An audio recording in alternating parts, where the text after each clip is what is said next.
যারা একদমই সবজি খেতে পছন্দ করেন না তারা এভাবে একবার হলেও ট্রাই করে দেখতে পারেন। এত বেশি মজার হয়, একবার খেলে বারবার খেতে ইচ্ছে করবে। প্রথমেই আমি অল্প একটু ফুলকপি নিয়ে নিয়েছি। একটা ফুলকপি থেকে 4-5টার মতো ফুল নিয়ে নিয়েছি। এখন ছোট ছোট টুকরা করে কেটে নিচ্ছি। ফুলকপিগুলোকে যতটা সম্ভব ছোট ছোট টুকরা করে কেটে নিলেই ভালো হবে। এখন একটা সাইড করে নিয়েছি। ফুলকপির যে ডাঁটাগুলো ছিল সেই ডাঁটাগুলো থেকে আমি একদম কচি দেখে কয়েকটা ডাঁটা নিয়ে নিয়েছি পাতা সহ। সেই ডাঁটাগুলোকেও ছোট ছোট টুকরা করে কেটে নিচ্ছি। এখন নিয়ে নিয়েছি কয়েকটা আলু, নতুন আলু। আমার হাতের কাছে ছোট ছোট আলু ছিল, সেই আলুগুলোকেই আমি ছোট ছোট টুকরা করে কেটে নিচ্ছি, তবে যে কোনো আলু নিলেই হবে। এখন এগুলোকে একটা সাইডে রেখে খুব ভালো করে ধুয়ে নিতে হবে। এদিকে চুলাতে একটা প্যান বসিয়ে দিয়েছি, তার মধ্যে 2 টেবিল চামচের মতো সরিষার তেল দিয়ে দিয়েছি। এখন নিয়ে নিয়েছি 2টা মাছ। আমি এখানে শোল মাছ ব্যবহার করেছি। 1/4 চা চামচ করে লবণ হলুদ দিয়ে দিলাম। তবে এখানে যে কোনো মাছই ব্যবহার করা যাবে, শোল মাছে কাটার পরিমাণটা কম হয়, এজন্য আমি শোল মাছটা ব্যবহার করেছি। একটা রসুন কুয়া কুয়া করে ছিলে দিয়েছি। 2টা পেঁয়াজ মোটা মোটা করে কেটে দিয়েছি। 4-5টার মতো কাঁচামরিচ দিয়ে দিয়েছি। এখন দিয়ে দিচ্ছি 3টা টমেটো, ছোট সাইজের টমেটো, এজন্য আমি 3টা ব্যবহার করেছি। তবে টমেটো সাইজ অনুপাতে কম বেশি করা যাবে। এখন খুব ভালো করে এগুলোকে নেড়ে চেড়ে উল্টে পাল্টে ভেজে নিতে হবে। মাছগুলো একটা সাইড তো খুব ভালো মতো হয়ে গিয়েছে, রসুন পেঁয়াজগুলো ভাজি হয়ে গিয়েছে। এর থেকে আর কড়া করে ভাজবো না, এজন্য উঠিয়ে নিচ্ছি।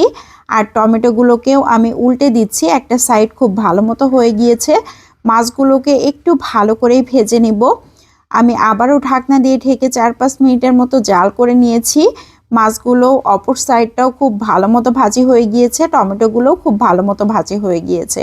এখন মাছগুলোকে উঠিয়ে নিচ্ছি। টমেটোতে যে পানি রয়েছে এই পানিটা আমি শুকিয়ে নিব, এজন্য নেড়ে চেড়ে বেশ কিছুক্ষণ ধরে ভেজে নিলাম।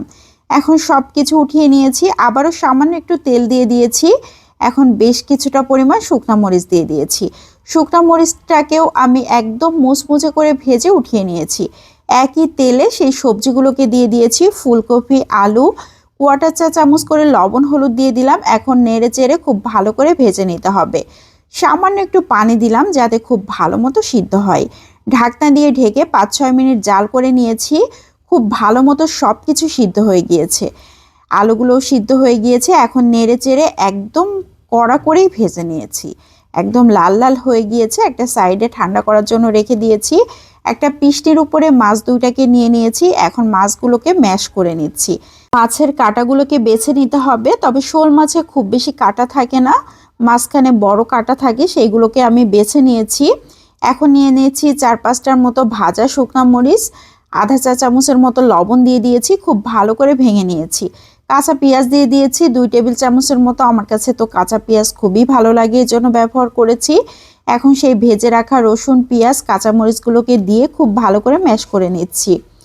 এখন দিয়ে দিচ্ছি সেই টমেটোগুলোকেও খুব ভালো করে ম্যাশ করে নিচ্ছি। একদম মিহি ম্যাশ করার দরকার নেই, জাস্ট একটু থেতো করে নিলেই হবে। এখন সবজিগুলোকে দিয়ে দিয়েছি, খুব ভালো করে এভাবে থেতো করে নিচ্ছি। সব কিছু একসাথে মিশিয়ে নিতে হবে। এখন হাতের সাহায্যে খুব ভালো করে মাখিয়ে নিলেই খুব সুন্দর একটা ভর্তা তৈরি হয়ে যাবে। এ পর্যায়ে দিয়ে দিয়েছি ধনিয়া পাতা কুচি আর কাঁচা সরিষার তেল। এখন হাতের সাহায্যে খুব ভালো করে চটকে চটকে মাখিয়ে নিচ্ছি। এই ভর্তাটা যে কি মজার হয়, মিক্সড একটা ভর্তা, খুবই মজার হয়। যারা সবজি খেতে পছন্দ করে না তারাও অনেক মজা করে খেতে পারবে। গরম গরম ভাতের সাথে অসাধারণ টেস্টি একটা ভর্তা, একটু ঝাল ঝাল, অনেক মুখরোচক। যারা এভাবে খাননি তারা একবার হলেও ট্রাই করে দেখতে পারেন। এরকম একটা ভর্তা করেছি আর গরম গরম ভাত খাবো না, তা তো হতেই পারে না। আমার তো মুখে পানি চলে এসেছে, এজন্য আমি খাওয়া শুরু করে দিয়েছি।